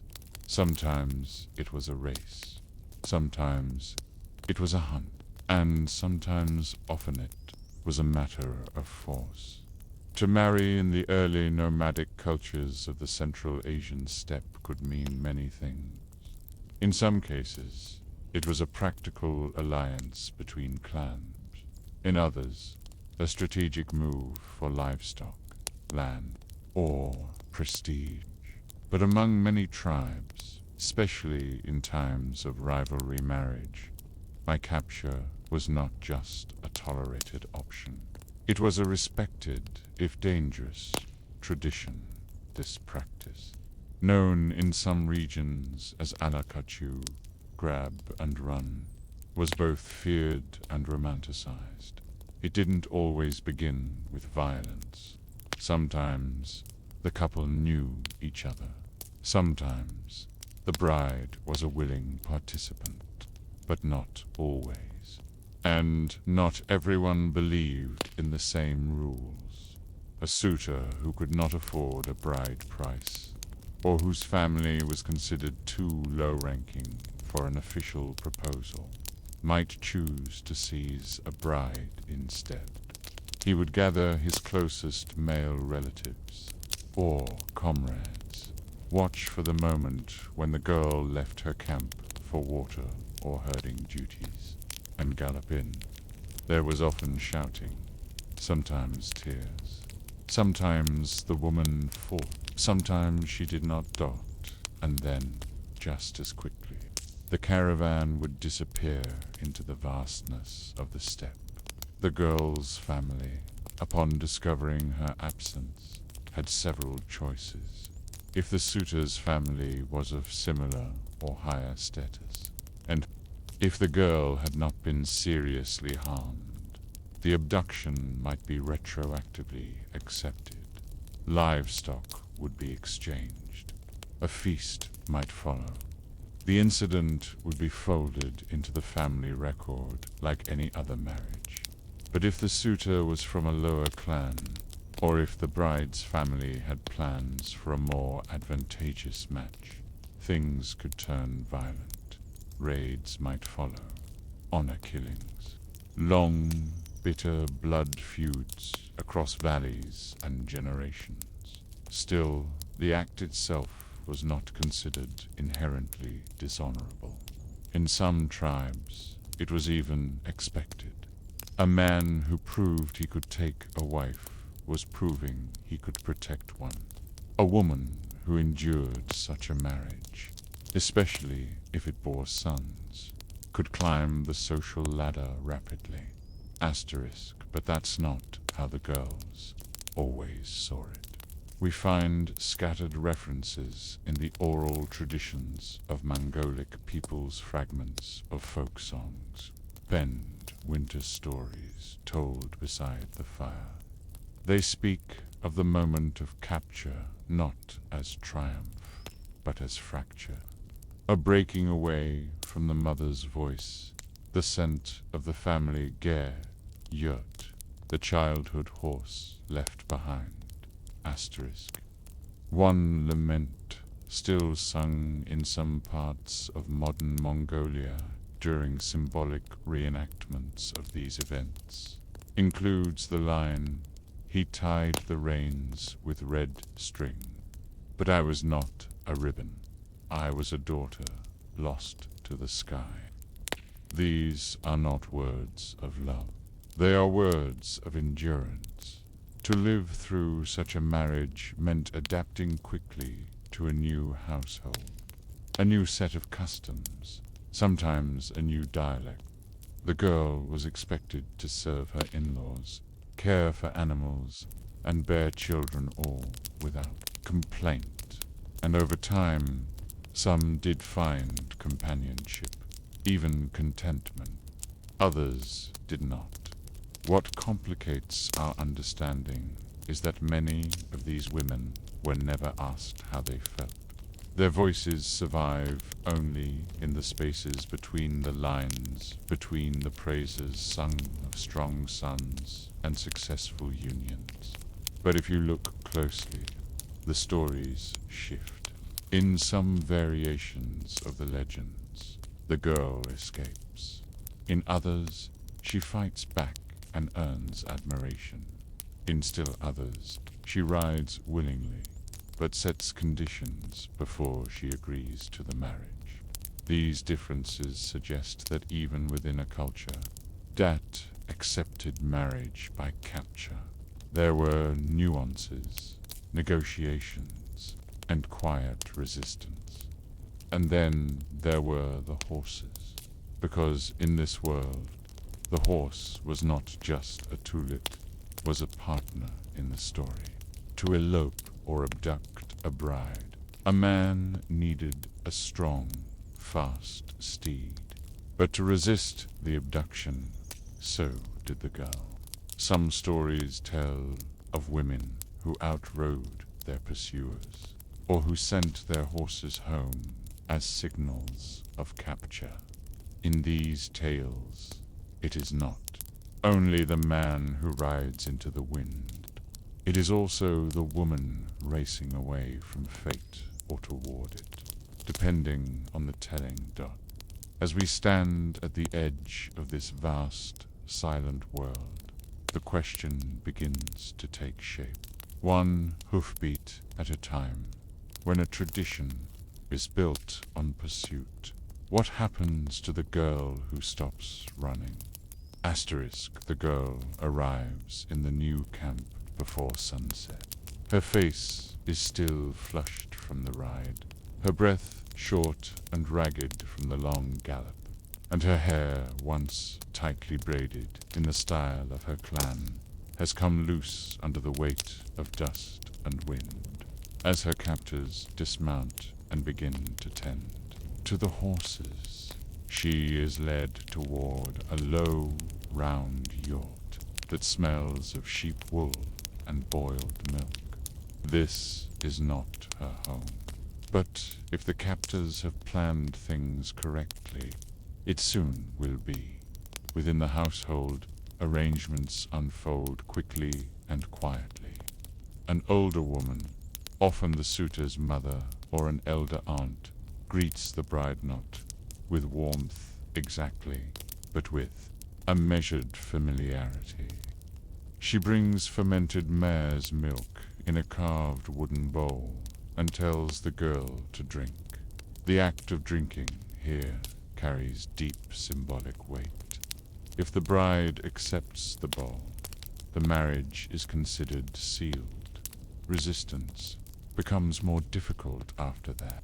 If she refuses it, however, she may buy herself time, sometimes a few hours, sometimes a few days, depending on the temperament of the family and the standing of the man who took her. But in many cases, especially those involving poorer suitors, the girl is not given much choice. In some Mongolic customs, the newly abducted bride is kept in a separate yurt for several days. She is watched, but not spoken to. The idea is to allow her to cool down, to process her new reality, and to slowly transition from anger or fear into reluctant acceptance. This cooling period is both practical and symbolic. It separates the violent act of the abduction from the social performance of the marriage. It allows the family to save face and maintain the appearance of ritual, even if the ritual began with force. During this time, the suitor is also expected to show restraint. In some traditions, consummation of the marriage is delayed. In others, it is not. What complicates the matter is that oral records rarely tell us what happened behind the closed felt walls of the yurt.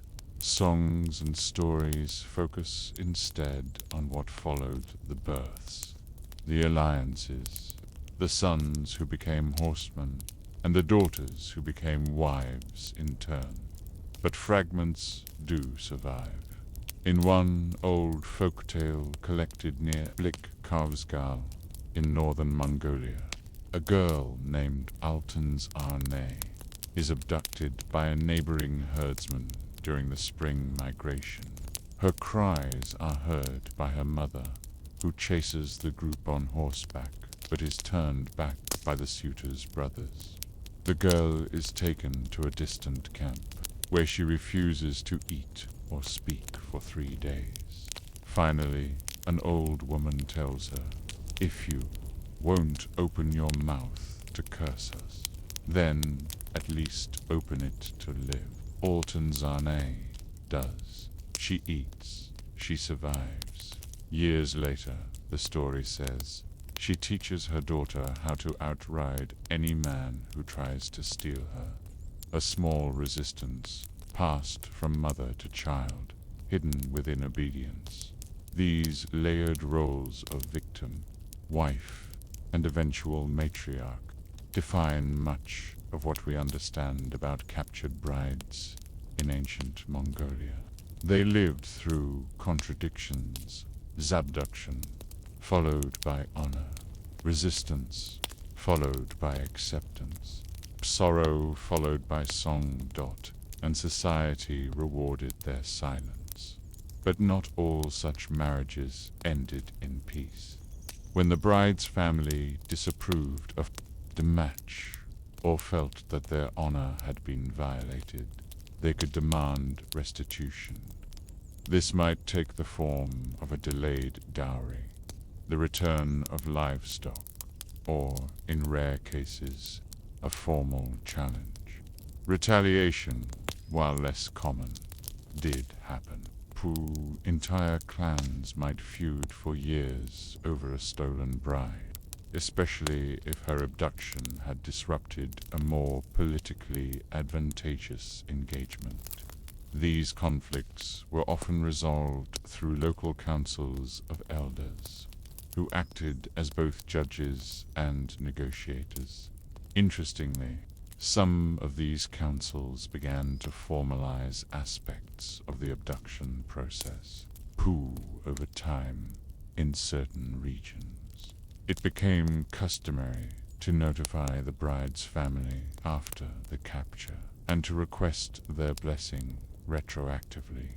This hybrid form of tradition softened the appearance of violence, making it more palatable to the evolving norms of society by the 13th century, when the Mongol Empire under Genghis Khan began consolidating tribal customs into a broader legal code.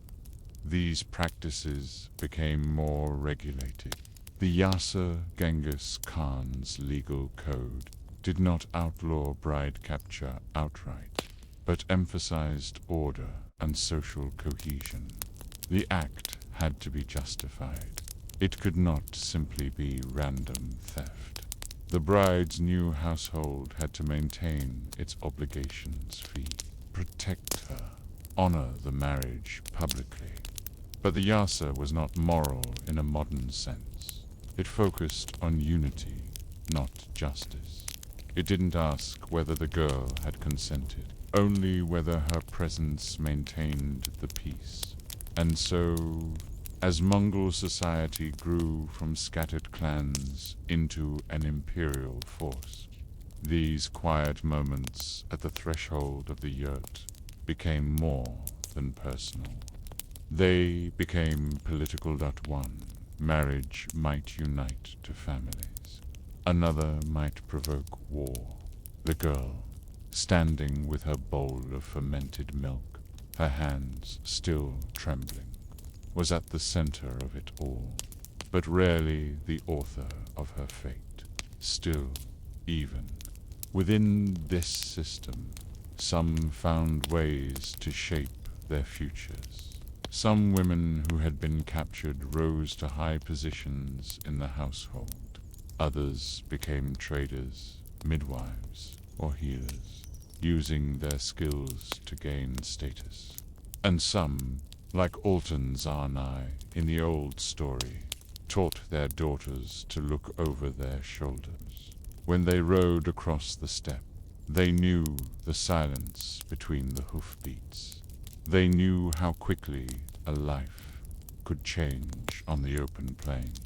And they left behind a question we still haven't answered. When society accepts a tradition of silence, how do you hear the voices that were never allowed to speak? Asterisk, by the time the girl has learned the names of her new sisters-in-law, the rhythm of the camp has already begun to imprint itself on her. She wakes to the grunts of oxen, to the creaking of leather harnesses, to the smell of damp wool and wind-blown ash. Her body begins to adapt before her mind can catch up. She no longer startles at each sound outside the ear. Her hands, once calloused from weaving among her own kin, now bear the distinct scent of a stranger's mare, dot in the cultural codes of the Mongolian steppe. Survival is measured not in days or battles, but in quiet adaptability. And so she survives. But that survival doesn't mean forgetting, dot. Among the many Mongol tribes, whether Boyat or Khalkha women, had roles that were both constrained and surprisingly complex. A wife could not choose her husband in many cases, especially if she had been abducted. But once she entered the household, she often managed the livestock, organized trade goods, arranged tent layouts, and made critical decisions about migration. The home was her domain, even if she had not chosen it freely. These captured brides weren't merely passive figures in a man's world. They were the keepers of knowledge about fermentation, textile dyeing, and medicinal plants. They passed on oral traditions. They trained daughters how to butcher a sheep with efficiency, how to judge the temperament of a restless horse, and how to tell when a storm was coming 2 days early, just by the direction of migrating birds. Their roles gave them a quiet but durable influence. Over time, this soft power could grow. Some women who entered a household as abducted brides rose to become matriarchs, overseeing dozens of children, managing vast herds, and even negotiating family alliances. Their past was rarely spoken of. It became part of the landscape, present but unnamed. Some were not so lucky.